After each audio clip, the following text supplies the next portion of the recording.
What is up, ladies and gentlemen? Welcome back to TTG Plays Donkey Kong Country. This is it. This is the final episode. We got some great music. And, I think it's time we took on old matey here who stole our bananas. I don't know how he stole our bananas because he's all the way out here. And at the start of the game, his ship was all the way out to sea, so I don't quite understand that side of things, but whatever, I guess. This boss fight's pretty... I don't know. I like it. It's a lot of pattern recognition, which, a lot of the best boss fights are. Now he's going to start doing his jump attack. Yes. I don't think it's certainly a lot easier than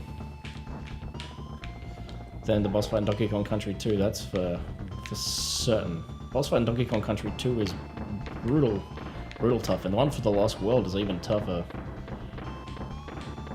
Oh, I fucked that up. Something I do wish was that the crown was easier to see when he's throwing it across the screen. I think it blends in a little bit too much with the background. It's a bit of a nitpick. But overall, it's not a bad boss fight.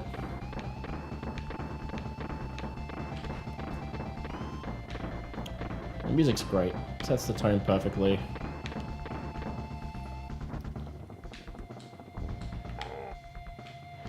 Oh man, that was tough. I can't believe we did it so easily. You must be really good at this game, Dan. I love this fake credit sequence. I think it's a really nice nice touch. I know it's not the only game to do this, although I can't think of any specific other examples. I know there are other ones that definitely did it. But I think it's a really cute touch, at the very least. I also like the fact when he gets up, it just plays his animation backwards. I got hit with the surprise attack there.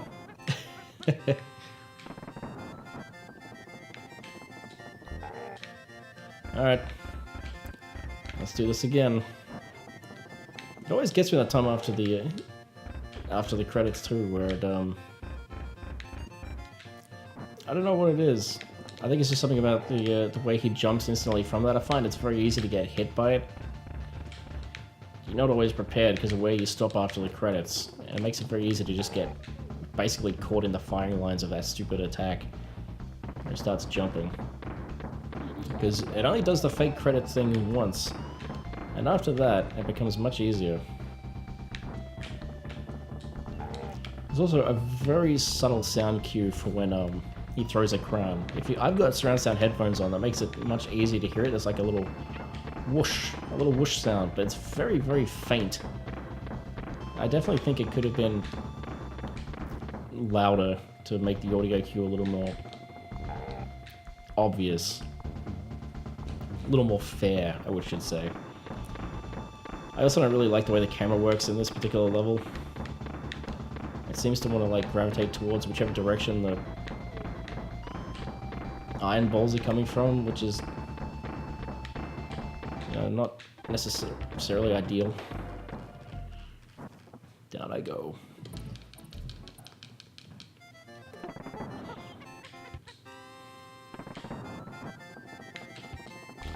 Let's try again. I've got him this time for sure. I do not like doing this boss fight as DK. He's too damn slow. So having him in front's not a bad thing. Yeah, you throw that crown. Well, that wasn't what I intended to happen, but neither was that. This is a boss fight that would be made incredibly large amount easier through widescreen, if it was released in widescreen. Obviously that's never going to happen, but it would definitely... Oh, what? Really? Serious? Did I really hit him? Well, I guess I must have. Oh well. They also kind of repeat this fight in the Game Boy version, which he throws his crown and it's almost impossible to see it if you're playing it on a regular Game Boy with the black and white visuals. It's like near impossible. That game in general is near impossible to play on anything. Like, it was never released for Game Boy Color, but playing on a Game Boy Color makes it infinitely more playable, I think. Because you can actually see what the hell's happening. But that's a story for another time. Like when I do a Let's Play of it. Donkey Kong Land is a very different game in a lot of ways. It's quite interesting, actually. A lot more interesting than the other Donkey Kong Land games, in terms of ideas at least. Alright, come on. Alright. Alright. I do wish that these were smaller too. The cannonballs were smaller. Would have been nice.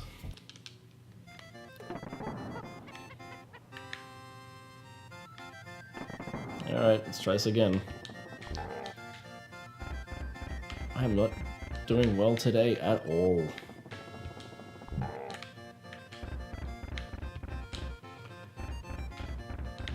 Not at all. Yeah, I just gotta get back in the groove, I guess. Yeah, if this game was in widescreen, it'd definitely make it, at the very least, like, seeing the crown coming and stuff, like, so much easier. And the cannonballs, like, because once it jumps around, you know, like, the camera kind of shifts in weird ways.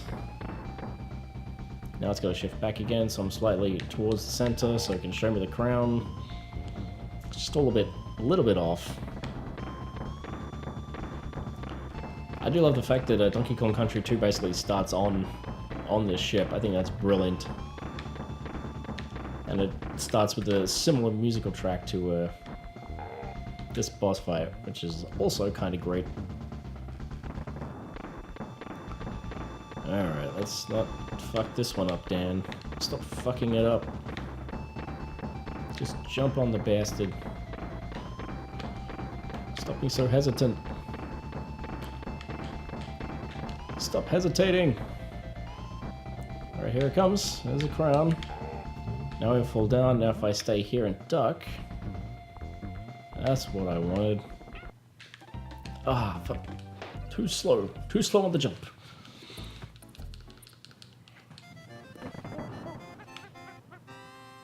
I do not want to lose Diddy straight up, because Diddy's my main man.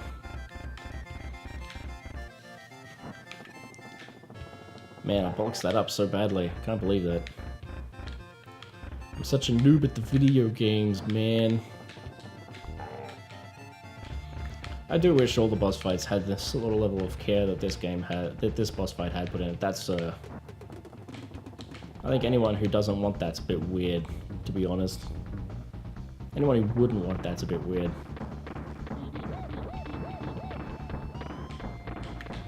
Boss fights in platforming games should always be, like, super interesting. It's just how it is. So, it does surprise me, you just realize, like, the idea of storing cannonballs up in your masts seems like the most horrible and, like, worst idea, like, that I can imagine. Alright. I had him just on camera enough to be able to see his hand. I've got a good feeling about this run. I think this run will be the one. Now that I've said that, I will promptly die. DK's just so fucking slow. You're so slow, you heaving fucking fat turd of a... alright, there we go, there we go, there we go, alright. Okay, he's gonna jump. And then he's gonna throw his hat. It's gonna be real quick, because his hat keeps getting faster. And now he's gonna come back in a slower pattern. Yep, that's good, that's good. That's good. Now he's gonna do this one again. Now he's gonna have an even tinier one. And now he's gonna throw his hat. And I'm gonna jump on him. I knew it! This is the one! Oh, we did it. Took us a few attempts, but we beat him. We didn't even talk to Cranky through this whole thing, but you know, I like him. I also didn't show you Candy Kong because I didn't save, because I wanted to do it all in one sitting, which I've done. That's how you build up a buff. You play games you can play through in a single sitting. Yeah, so after having just played through this again for the upteenth billionth time and Let's playing it for the third time, I don't know, I feel like it did feel kind of weird coming back and Let's playing it now, and so much more different to my earlier stuff. So back to the beginning of the game again, and the banana horn is back, mysteriously, unless we went and collected him and brought him back there ourselves, I don't know. But overall, I think it's interesting that Miyamoto wasn't a fan of Donkey Kong Country. He didn't like the platforming mechanics of the first one, at least. He thought it was only popular because of the visuals. And it's funny that after the success of this, Nintendo wanted to use this exact same technology to create the visuals for Yoshi's Island, which thankfully they didn't, because Yoshi's Island looks absolutely beautiful with all that hand-drawn art. But I guess they kind of went back to it in Yoshi's story, which is kind of weird. But I would definitely say that in terms of level design, Donkey Kong Country, the first one, is the loosest. The level design isn't particularly tight. It's got a lot of really interesting gimmicky ideas in a lot of levels, but the levels are very... There's not a lot of verticality to them. That was the big difference that Donkey Kong Country 2 brought to it. Donkey Kong Country 2 had a big emphasis on vertical level design, so that was the things like the masked levels, the bramble stages, the castle tower. All those levels have like a very vertical design to them, which was really refreshing at the time, because even Mario's never really dabbled that much with vertical level design. I mean, it has a little bit in Mario 3 and Super Mario World, but it's never been like a huge factor in the way that it was in the sequels to this. Donkey Kong Country 3, I don't think, other than the tree levels, didn't really have a lot of verticality to it. I guess the factory levels kind of did, but nowhere near to the same extent that Donkey Kong Country 2 did, in my opinion at least. But yeah, this game, as I said in one of the earlier episodes, it's my safe space. Like, if I want to play something and I don't know what I want to play, I can always just sit down, and no matter how many times I beat Donkey Kong Country, I can just zone out and play through this. And like I said, coming back to it now, I've been able to do that with you guys, and it completely, 3 years after playing through it for the first time for you guys, I don't know, it kind of felt good. And replaying through old games isn't something I want to be doing a lot of, in fact, at all, outside of the Donkey Kong Country trilogy, which is simply there for the context of playing through Donkey Kong Land 1, 2, and 3, and also the Country Returns and Tropical Freeze, because I do want to do those, as I've said. I think it contextualizes that a bit, and at least I can have all that on one channel. But I don't know what else to say, really. I love this little skit here at the end here, obviously, as I've said before, it's really nicely animated. They didn't have anything like this in the sequels for whatever reason, which is a bit of a shame.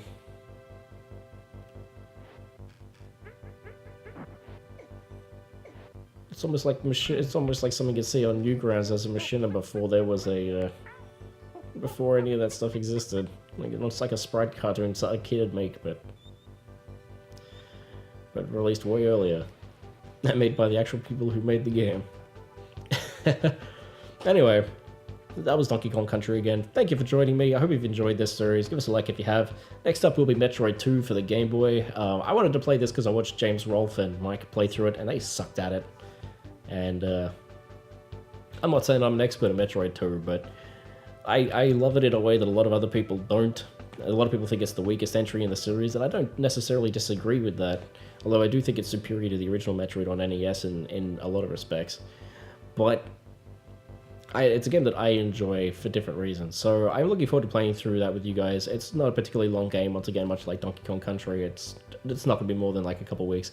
So I hope you'll join me for that, and I will catch you then. So peace out, and have a good one.